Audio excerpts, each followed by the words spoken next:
Hello, beautiful beings. I hope you can see me okay. I hope I have it pointed right. I just painted, I better put this in some water. I just painted this crate because I raised my hammock up and now I can't get in it without a step. And that crate was red and I didn't want it red, so okay, I hope we're still good. Ancients, what were you just saying?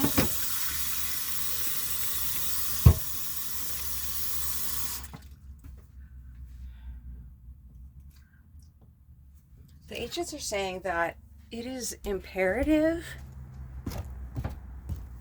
that we not stop growing just because we feel like it's affecting somebody else negatively. If our growth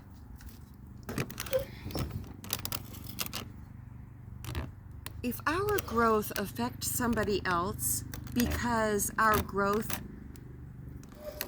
is making us like even a bit less available in ways,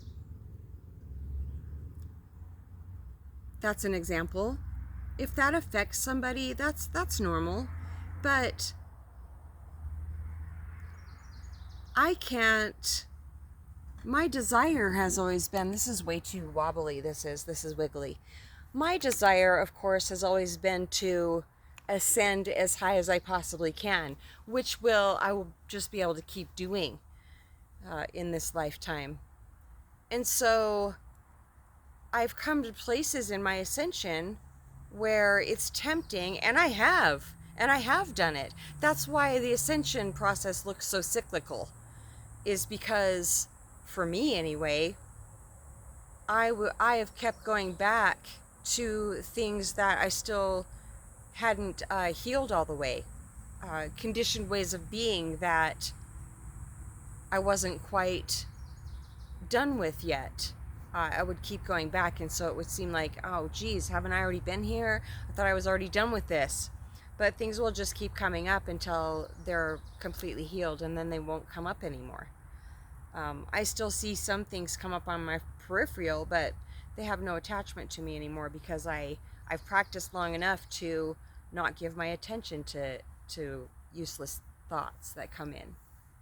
I'm still practicing. I feel like I always will, because life is full of pop quizzes, and there will always be something for me to practice on, not becoming unconscious myself if I'm witnessing something else, something that is unconscious.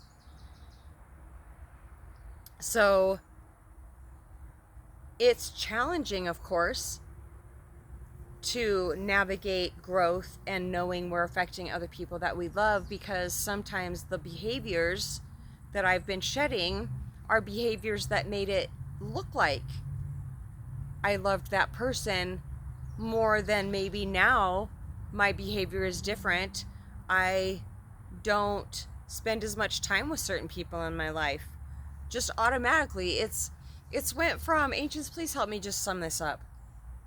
My mind doesn't work like it used to, so I don't have thoughts. Well, maybe they come in, I don't know, I just don't notice anymore. I don't think in the way of I should, or I don't have any of that thought activity anymore. It's been a certain length of time, so I should go see this person. No, it's all they're saying being tuned into our intuition. It just all, life just flows from there. And I just feel divinely guided every day I wake up. I just feel divinely guided throughout my day, even when I think that I'm going to go clean a house. If the divine has other plans for me, then that will be intercepted somehow. And I see that now as it's happening. There's just no room for worry anymore, or overthinking, they're saying, which is the whole point, because to be in our natural state is to not overthink effortlessly. So, and anybody can achieve it. There are exceptions, of course, like one of my beautiful granddaughters. She's an earth angel, aren't we all? However, she chose this path, and I look at people that have chosen Well, they're saying you chose an incredibly difficult path. But so looking at Lisa, I said her name, but you're not going to know who she is. Uh, she she has Rett syndrome, and she doesn't speak, but she doesn't speak verbally, but she does.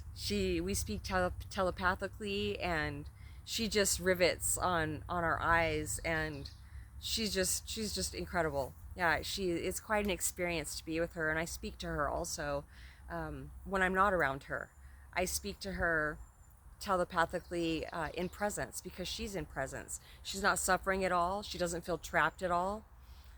Very, very beautiful. I did get a message from her once through a near-death experience that I was listening to. What was my point about talking about her? I was listening to a near-death experience this man had, and when he died, his daughter showed up, and she has Rett syndrome, and she's still on planet Earth with him and his mom and his wife and her mom, and he was just like, oh my gosh, oh my gosh, and he called her by name, and she was speaking to him telepathically, but he could hear her voice. That's how it is back at home. And he said, is there anything else we can do for you? Please tell us, is there anything? Are you okay? And she said, just love me. And she told him what an amazing job they're doing, and that's all. And I swear, when I see her, my granddaughter, I just saw her yesterday, I swear I can hear her say that. Just love me. You're doing a great job, Grammy. Yeah, we all have a very special bond with her, and especially my middle daughter, Beauty. Of course, that's her mother. Their telepathic communication. They're like Siamese twins, but not connected. It's quite an honor to see them together. They're always together. So, okay, ancients, is that it? What was my point about talking about them? Yes, okay, so yes. So she doesn't she has she's already living her purpose. She's already awakened. She's already remembered.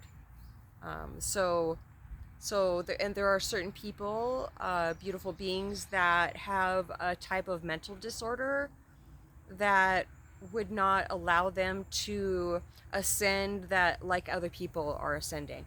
But they're pointing out because that's their purpose where they already are.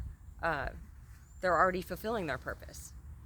So that's just absolutely beautiful. So we will not stop.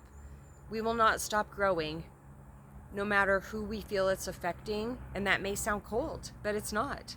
It's the most loving thing that we could ever do. And that's right. Okay, thank you. So they were pointing out that certain ways that we change may feel unloving to people that we love, because some of the behavior that's changing in us looked like love to other people, and it felt like we were loving that person to ourselves also. So it can be very surprising when certain behaviors stop, but they just naturally go away if they're not the pure agape love that's pouring through all of us, unobstructed by the brain, by not the brain, by useless mental activity.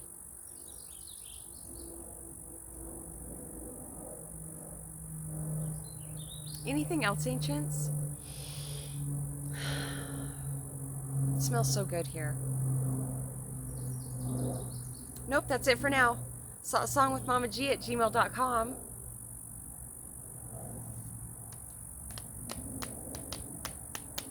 We love you so much.